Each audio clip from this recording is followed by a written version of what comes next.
অন্তর্বর্তী সরকারকে সব বিষয়ে সংস্কার না করার পরামর্শ দিয়ে শুধু দ্রব্যমূল্য নিয়ন্ত্রণ ও নির্বাচন কমিশন সংস্কার করে দ্রুত নির্বাচনী রোডম্যাপ ঘোষণার আহ্বান জানালেন বিএনপির মহাসচিব মির্জা ফখরুল ইসলাম আলমগীর। সকালে ঠাকুরগাঁও শহরের কালীবাড়িতে নিজ বাসভবনে সাংবাদিকদের সঙ্গে আলাপকালে এ আহ্বান জানান তিনি। এদিকে জয়নুল আবেদিন ফারুক বলেছেন, বিতর্কিতরা সরকারের দায়িত্ব পাবে, সেটি গ্রহণযোগ্য নয়। খান আলমিনের রিপোর্টে বিস্তারিত।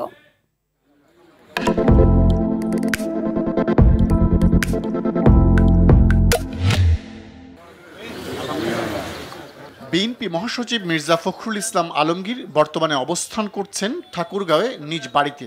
সেখানে তিনি কথা বলেন সাংবাদিকদের সঙ্গে।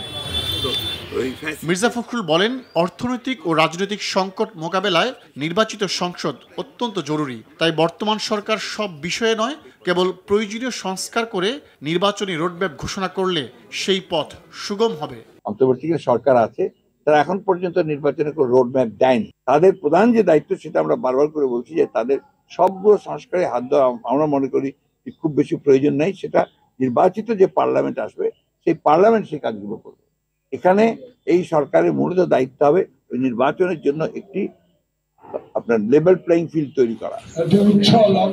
এদিকে নয়াপল্টনে ঢাকা মহানগর উত্তর ওলামা দলের পরিচিতি সভায় বিএনপি চেয়ারপারসনের উপদেষ্টা জয়নুল আবেদিন ফারুক বলেছেন, বিতর্কিতরা সরকারের দায়িত্বে আসা অগ্রহণযোগ্য।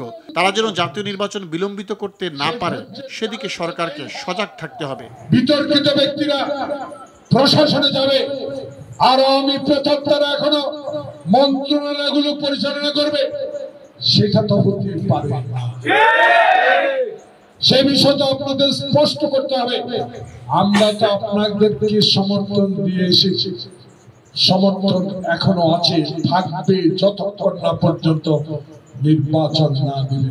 এখনো নানামুখী ষড়যন্ত্র ও চক্রান্ত অব্যাহত রয়েছে মন্তব্য করে জয়নুল আবেদিন বলেন, এমন সংস্কার হাতে নেওয়া উচিত নয় যেটি নির্বাচিত সরকারের কাজ।